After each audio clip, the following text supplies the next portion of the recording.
High viewers, వాస్తవానికి ఈ type of videos నేను ఏ రోజు ఇవ్వకూడదని అనుకున్నాను. ఎందుకంటే కొంతమంది గుప్తదానాలు చేస్తూ ఉంటారు, కొంతమంది ఓపెన్గానే డొనేషన్స్ ఇస్తూ ఉంటారు. ఇటువంటి మూమెంట్లో గుప్తదానాలు చేసేవాళ్ళు బయటకు ఎలా కనిపిస్తారు? పిసినార్లా కనిపిస్తారు.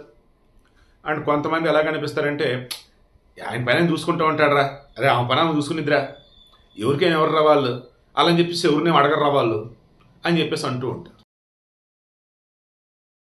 ఇటువంటి మూమెంట్లో గతంలో రోజా మాట్లాడి పిల్లికి బిచ్చం కూడా బెటర్ అన్నట్టు, అసలు ఎవరికి సాయం చేయరు అన్నట్టు. ఎవరి గురించి? మెగా అన్నదమ్ముల గురించి, చిరంజీవి, నాగబాబు, పవన్ కళ్యాణ్ గురించి. మనం అప్పుడు వీడియోలు కూడా ఇచ్చున్నాం. ఏం మాట్లాడుతుంది అసలు ఆమె?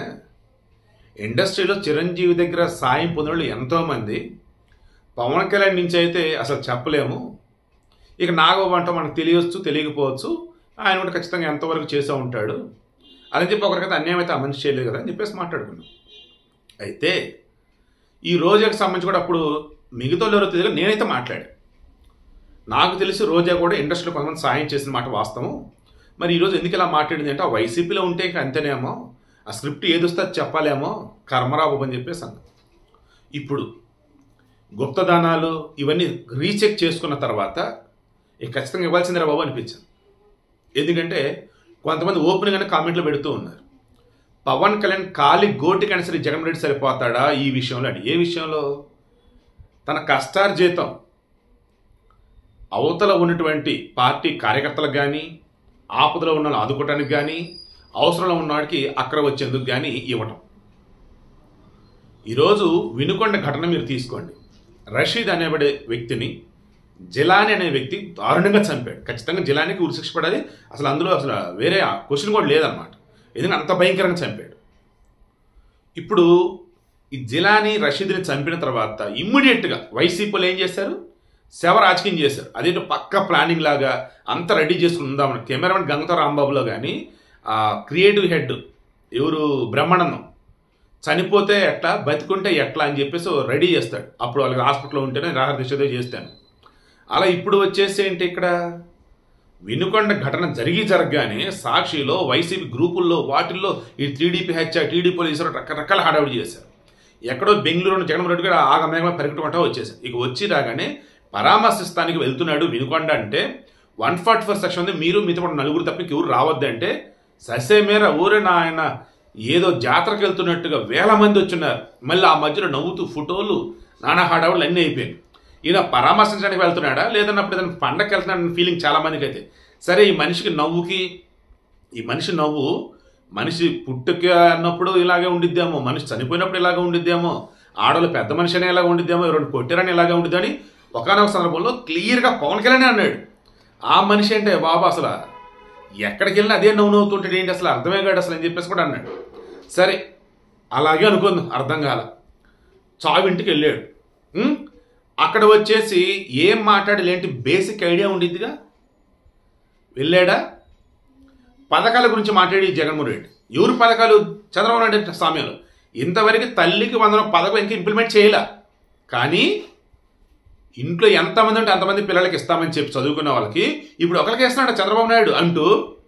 అరే నాయన, బిడ్డ చనిపోయి బాధలో ఉంటే రషీదుల అమ్మ దగ్గర ఆయన మాట్లాడుతున్నాడు. అసలు ఏమన్నా సెన్స్ ఉందా? మేము అండగా ఉంటాం అమ్మ పార్టీ తరఫున అని చెప్పేసి బయటకు వచ్చి ప్రెస్ మీటు, అక్కడ మరలా మధ్యలో కదిలిస్తే ఆగప్ప నాకు గుర్తుండదు, ఏం మాట్లాడుతున్నా నేను అని చెప్పేసి పక్కన అడిగి ఏదో మాట్లాడాడు. అక్కడ ఉన్న పథకాల గురించి. రషీద్ అనబడే వ్యక్తి పార్టీకి ఏ రకంగా సేవ చేశాడని కానీ, రషీద్ కుటుంబాన్ని జగన్మోహన్ రెడ్డి యొక్క పార్టీ ఏ రకంగా ఆదుకునిద్దని కానీ, జగన్మోహన్ రెడ్డి ఆ కుటుంబానికి ఎలా అండగా ఉంటాడని కానీ ఎక్కడ కూడా ఏది కూడా చెప్పింది లేదు. సరే, గుప్తదానం ఏమైనా చేసి వచ్చినాడేమో, పార్టీ పరంగా రషీద్ కుటుంబం ఆదుకుంటున్నారేమో అని నేను అనుకున్న రోజు లాగిన స్వామి. ఈరోజు ఢిల్లీ వెళ్ళాడు కదా, ఢిల్లీ వెళ్ళి ఈ రషీద్ని చంపింది టీడీపీ వాళ్ళు అన్నట్టు, రాష్ట్రం మొత్తం హత్య రాజకీయాలు ఉన్నాయి అన్నట్టు, అసలు వచ్చే అధికారంలోకి 40 రోజులు కూడా కాకముందే ఘోరాతి ఘోరంగా వైసీపీ వాళ్ళు చంపుతున్నారు, చంపేది నన్ను చంపనంటే హడావుడి చేస్తున్నాడు కదా. అసలు ఈ మనిషి వినుకొండలు ఏం చేశాడు రెండో బాబు చెక్ చేసుకున్నానండి. నేను మరలా చెప్తున్నా, నేను రీచెక్ చేసుకొని ఇస్తున్నా. ఒకవేళ నిజంగా జగన్మోహన్ దానంగానే చేస్తుండే చెప్పండి, మరలా వీడియో వేస్తాను. నాకున్న అప్డేట్ ప్రకారం షర్మిల కూడా చెప్పింది కదా, అది ఇద్దరు మనుషుల మధ్య జరిగినటువంటి ఘటనని పార్టీలకు ఆపాదించి ఏం చేశాడు అసలు ఈ మనిషి ఢిల్లీలో అని చెప్పేసి జగన్ రెడ్డిని గట్టిగా మాట్లాడింది. అసలు మెదడు ఉందా, బుద్ధి ఉందా, సిగ్గుందని కూడా మాట్లాడింది. సో పాయింట్కి వస్తున్నా. నాకు తెలిసి అయితే షర్మిల కూడా పలు సందర్భాలలో ఎవరో ఒకరికి ఎంతో కొంత సాయం అయితే చేసింది. జగన్మోహన్ రెడ్డి పాదయాత్ర చేసినప్పుడు 2019 ఎన్నికలకు ముందు కానీ 2019 నుంచి 2024 మధ్య అధికారంలో ఉన్నప్పుడు కానీ మీకు తెలిసి ఎప్పుడన్నా ఎక్కడన్నా ఎవరికైనా ఆయన జేబులోంచి తీసో రూపాయి ఇచ్చాడో చెప్పండి. ఎవరికో మొన్న మధ్య పాప ఎవరు ఆ పెన్ను ఏదో లాగుతూ ఉంటే ఆ పాప పెన్ను లాక్కుంది, ఆ పెన్ను నాకు వద్దన్నట్టు ఆ పాపకి ఇచ్చినట్టు ఉంది తప్ప అది ప్రేమతో ఇచ్చినట్లేదు నాకైతే ఆ పెన్ను. సినిమాలో మనం చూస్తాం, బాగా అహంకారంతో డబ్బు హడావుడిగా ఉంటారు. వాళ్ళ దగ్గర ఉన్న వస్తువు ఎవరైనా కనుక పట్టుకుంటే వాళ్ళకి ఇచ్చేస్తారు. ఆ పెన్ను నాకు వద్ద, వస్తువు నాకు వద్దని చెప్పేసి. ఎదుటేంటి, ఓ ఇష్టమా తీసుకొని చెప్పంటారు. ఆ తర్వాత సెక్రటరీ మిగతాలు అడుగుతారు, ఏంటి వాళ్ళకి ఇచ్చేస్తారంటే, ఛీ వాళ్ళు పట్టుకున్న వస్తువుకి నేను ఎందుకు వాడతాను అని చెప్పేసి సినిమాలో డైలాగ్ ఉంటుంది. అలా జగన్మోహన్ రెడ్డి చేయడం నాకు అనిపిస్తుంది. మళ్ళీ అక్కడ నవ్వుతూనే ఉన్నట్టు. ఎందుకంటే రీచెక్ చేశానండి.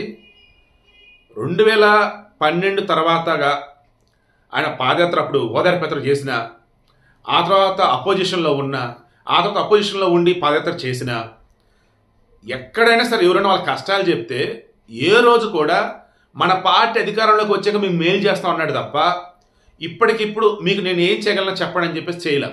అదే లోకేష్ పాదయాత్ర మీరు తీసుకోండి. లోకేష్ పాదయాత్ర చేస్తున్న మూమెంట్లో ఎంత వీలైతే అంతవరకు అప్పటికప్పుడు వాళ్ళకి అమౌంట్ ఇవ్వటమా, ల్యాప్టాప్ ఇవ్వటమా, ఏదో వస్తువు ఇవ్వటమా, కేసు గురించి ఎంక్వైరీ చేయటమా చేశాడు. కానీ మీరు చెక్ చేసుకోండి. జగన్మోహన్ రెడ్డి ఏ రోజు అలా చేయలే. ఈవెన్ నారా చంద్రబాబు నాయుడు సైతం పలు సందర్భాలలో అలాగే చేస్తున్నాడు. ఇక పవన్ కళ్యాణ్ గురించి అయితే మహానుభావుడు రకం సీరియస్ చెప్తుంది ఈ మాట అయితే హార్ట్ఫుల్గా.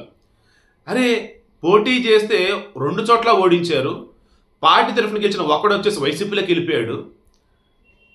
ఇంకా పేరుకే జనసేన అన్నట్టుగా ఉంది. కానీ కాపాడుకోవాలి, జనసేన కార్యకర్తలకు అండగా ఉండాలి. ఉన్నాడు, పార్టీని కాపాడుకున్నాడు. కార్యకర్తలు కన్నా కష్టం వస్తే తన జేబులో డబ్బులు ఇచ్చాడు. అండ్ కౌలు రైతుల కుటుంబాల్లో ఇంటి పెద్ద ఆత్మహత్య చేసుకున్నారంటే వెళ్ళి వాళ్ళ పరామర్శించి ఆ కౌలు రైతు కుటుంబం తన సొంత డబ్బులండి, కష్టార్జితం, దాన్ని ఇచ్చాడు. మరలా సీఎం రిలీఫ్ ఫండ్కి ఇస్తారు, పిఎం రిలీఫ్ ఫండ్కి ఇస్తాడు, మరలా మిలిటరీ వాళ్ళకి సంబంధించి డిఫెన్స్ రిలీఫ్ ఫండ్కి ఇస్తారు. ఇలా ఎన్నో అన్నమాట.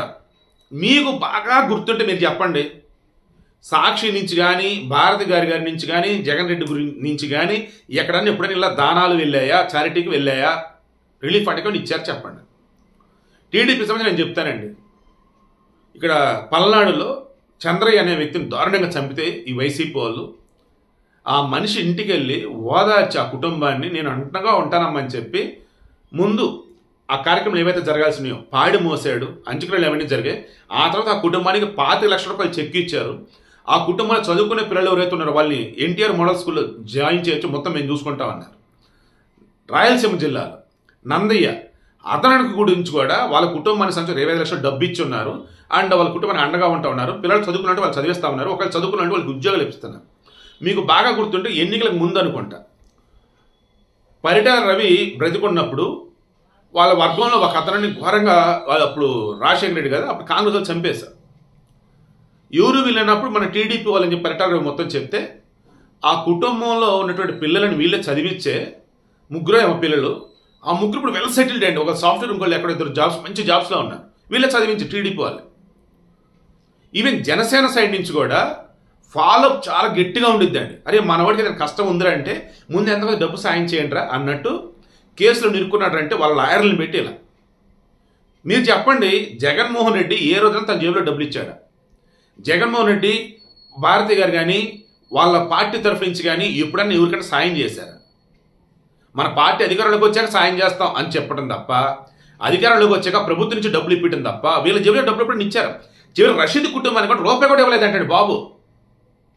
ఇవ్వకపోగా మరలా హత్యని భయంకరమైన శవరాజకీయం చేసి ఢిల్లీలో వాడుకున్నాడు ఈ మనిషి. ఇప్పుడు చెప్పండి, ఒక చంద్రబాబు నాయుడు ముందు కానీ పవన్ కళ్యాణ్ ముందు కానీ జగన్ రెడ్డి సరిపోతాడా? వాళ్ళ స్థాయి ఏంటి, జగన్ రెడ్డి స్థాయి ఏంటి?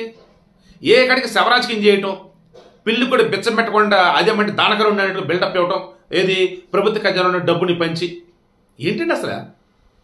ఈవెన్ మొన్న బటన్ నొక్కే డబ్బులు ఇచ్చినప్పుడు గట్టిగా వేసుకుంది జనసేన టీడీపీ లేవని, నీ జేబులో డబ్బులు ఇచ్చావంటారా బాబు అని. జనాలకు అది అర్థమైంది. ఎవరు డబ్బులు అవి? మనం ట్యాక్సులు కడితే వచ్చిన డబ్బు. అప్పులు తీసుకొస్తే మనకు పంచిన డబ్బు, ఈయన జేబులో డబ్బు ఏ రోజు ఇవ్వాల, ఆయన సాక్షి డబ్బులు కాదు, భారతీ గ్రూప్లో డబ్బులు కాదు అని అందరూ చెప్తే అందరూ రిలీజ్ అయ్యారు.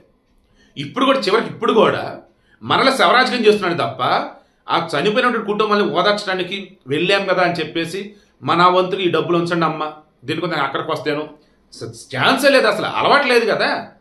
ఇప్పుడు చెప్పండి, ఏమనాలి చెప్పండి జగన్మోహన్ రెడ్డి, ఈ వైసీపీని ఏమనాలి చెప్పండి.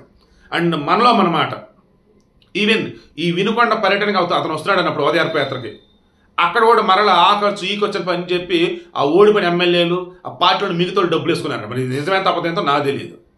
ఈవెన్ ఢిల్లీకి వెళ్తున్న ఛార్జీలు ఇవన్నీ కూడా అబ్బో గట్టిగానే అయినాయి అంట వాళ్ళకే. మరి ఇంకా ఆ పార్టీలో ఉన్నారంటే దండవరా నాయన.